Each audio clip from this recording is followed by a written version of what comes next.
Hey guys, we're Orpheus Omega and you're watching Metal Ignition.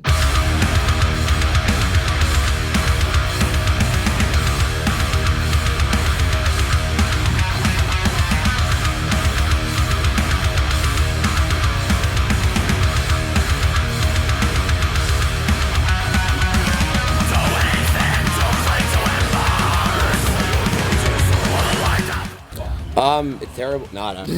No, we've been stoked. The reviews have been pretty good so far. Consistently good.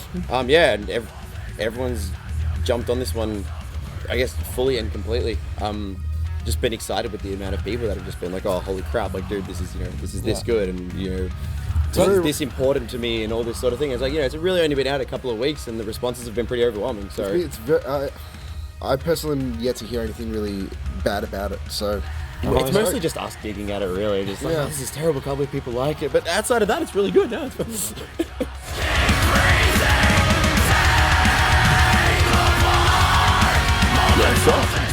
Oh man, we need drought for this one. Yeah, no, it's Partum Vita Mortem, which translates loosely from Latin as birth, life, and death. The entire album is basically a concept album about the cycle of life, going from the creation moment. We start with a song called Conception to emulate that, and then it goes through going through life, birth, and then into life, and then it's got the much more fast tracks there, and then it goes the heaviest part at the end, which is all death. Yep. Ideal.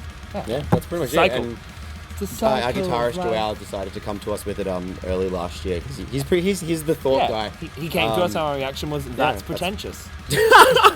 But we ran with it. No, we had fun with it. But yeah, so doing a concept album and having sort of something to get behind before even writing the songs was really cool. So. Well,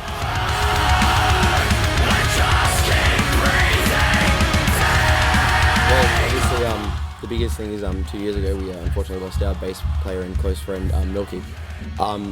That was a moment for us of like, do we just pack it in, or what do we do with this? I think it took a little bit of time until we were completely behind continuing on. But at the end of the day, I think if something like that happened and it was any of us, I think all of us would want it to continue. We built this band as a group of friends from the ground up, and it was something that we just couldn't let go of, given all the effort we put in and how close we were. And it's one of those things, like they say, when tragedy makes you closer. I think that happening and everything that's happened in the last 2 years, again, just in our personal lives, and we've had some pretty, I guess, tumultuous personal lives in the last couple of years, and if anything, it's just made the five of us stronger. Yeah. And that we took that into the writing process, really, and having the concept there to sort of focus on writing wise, to be like, okay, cool, we can write whatever the hell we want, but at the same time we kind of have this focus of like, but we have this end goal that we want to sort of move towards. Was an incredible experience for us as a group of people, and the writing process was different. Usually, some of us would come in, like Kez would come in with a riff, I'll come in with a riff, all that sort of thing, but for the most part, this album was just, we just get into the jam space and like... Yeah, we jammed out a lot more on this album, which was unusual. A good example is, when we got back from the Archways Across Asian tour, like, usually we'd slowly be writing over the year, but this time we got back from the Archways Across Asia, and we sat down and wrote. Like, every week, Chris would be coming, like, here's a song I've written, let's work on this. I'd come in with a song. I'd say, like, Matt would come in with a song. Pretty much every album, Matt gives us, like, he pretty much gives us a finished song. We're like, that's cool, let's change this slightly. And yeah, it was just this back and forth of the writing, and like we'd be meeting up and jamming and writing out shit most and of the time. obviously Nathan being the newest addition to the band.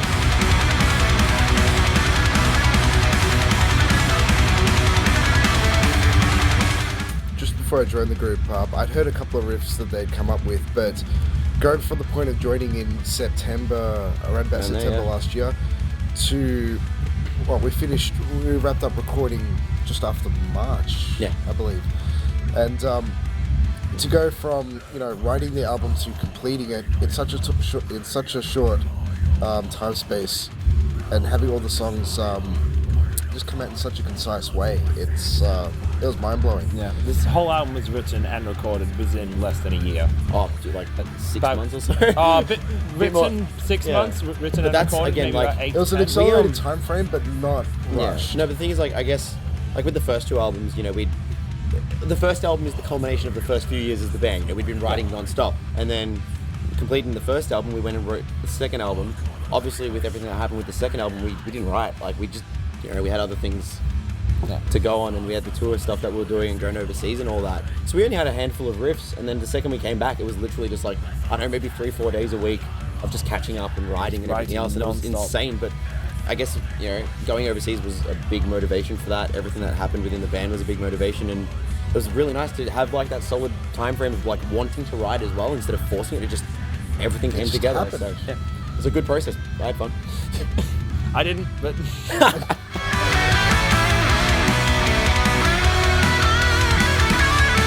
writing-wise, this is a lot more organic. Big problem we've had with the other albums is like one person would bring a finished song, and that's my song. Don't you guys touch it? It's mine. Yeah. You want to change that bridge? That's my bridge. Get away from my bridge.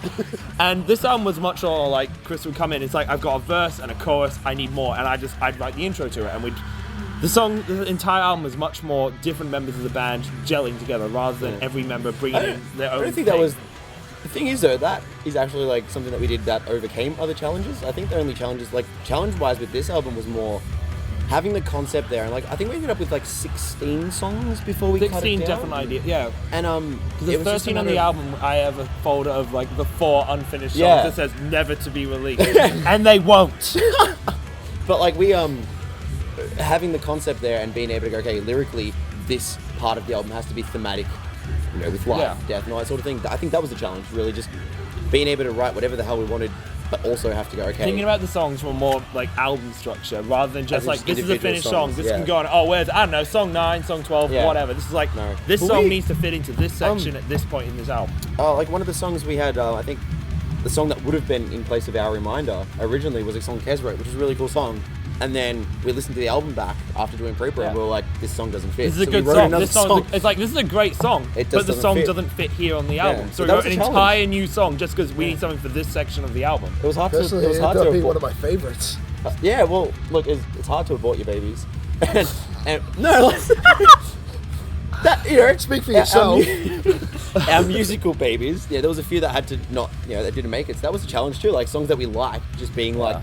You know, oh no, can't put it in. From a technical point of view of actually recording the album, everything on this album is at least 100% harder than the last 2 albums. Like, it's hard. It's just harder. All the guitars were recorded by Chris mainly, and I recorded a few of the leads for the songs I wrote. That Chris was like, "I'm not fucking playing that." Yeah, pretty much. You wrote that shit. You leave that alone. You wrote that on keyboard. It does not get played on guitar, so I had to learn how to play it on guitar. Some of the I took the duties for recording this album. Reluctantly. No, it was really good. It was it was Dark terrible. times. No, we had fun though. Like, I mean, everyone came in really prepared, which was awesome.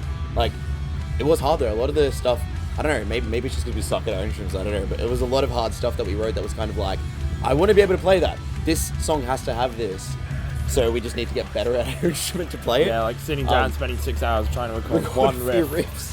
But like, it was awesome. Like, by the end of it, you know, it was exactly what we wanted. Actually, so if you're out there and you listen to the album, Revel in Oblivion, the leads to that song took 8 hours to record. Just the chorus. That song is horrible to play. That's what happens when you're a keyboardist and you play guitar.